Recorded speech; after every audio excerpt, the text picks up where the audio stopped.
Hi, I'm Julien Chevallier, lead designer. We are talking about Valiant Hearts. What were your goals heading into this new game? We wanted to do a game about the First World War because we think it's a theme which isn't really explored by other games. We wanted to do a game about the war, not a war game, you know what I mean? It's like you're not killing people in the game, you're driven by other motivations. And so each character, they have their own motivations, which aren't to kill everyone, you know. Those people in time of war, they were driven by their own stories, their personal. So, for instance, we have Emile. We want to say we brought into the war because of his duty, but what he really wants is to save his son-in-law. And we have Freddy, who is driven by revenge. Can you talk about some of the other characters, most of whom are right behind you? Which one? Also, your what? What is really important is the dog. Is the dog of a game, and he's kind of the link between all the characters and all the stories. It's also interesting in terms of gameplay because you will have to find a way to use him. He can help you, in some way that you can't. For instance, he's smaller than you. He can smell things. He can dig. So as a player, you will have to think how to use it and how to solve the puzzle with him. Which other characters you have? So this is Carl.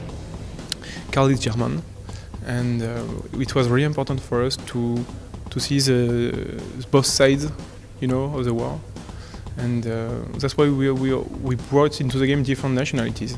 Emile is French, Freddy is American, Carl is German. We have also Anna, a nurse, who is Belgian, and Anna, what drives her is the fact to help people. And when I mean people, it's French or German. If she finds some wounded German, she will want to help him. And we also have some other nationalities in the game, not always playable, but it was important really to us to show that it was a world war, one. And in terms of the colonies, they also left their countries to help the France or United Kingdom, for instance. That's why you will see Indians, you will see Canadians, you will see a lot of nationalities. Can you talk a little about your story and how it interconnects with actual events from the World War? Sure, sir. Like you said, you, the player, will live all the important events of the First World War. It was really important to us because we want to learn something to the player. We want the player to leave the game with something, We want to bring him something.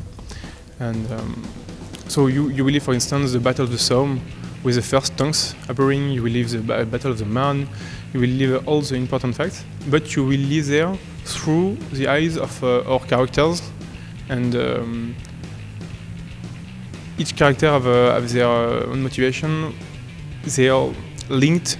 They will be linked. They will meet, but they are not starting from the same point. If it makes sense. And they will become friends through the game. I can't tell you too much without spoiling it, but a lot of things will happen through the game. Something also really important. The First World War, for the people, it was getting darker and darker. What I mean is, for French, for instance, when the war started, they thought that it will only last 1 month. So they weren't happy, but they thought it was only 1 month. And step by step, they figured that it will last. They were stuck in the mud, they were stuck in the trenches, and it was getting darker and darker with the first use of gas, for instance. And the stories of 4 characters, it will match also the historical events, so it will go a little bit darker and darker. Such as the artistical direction too. The artistical direction, which is comic style a little bit, inspired by French comics.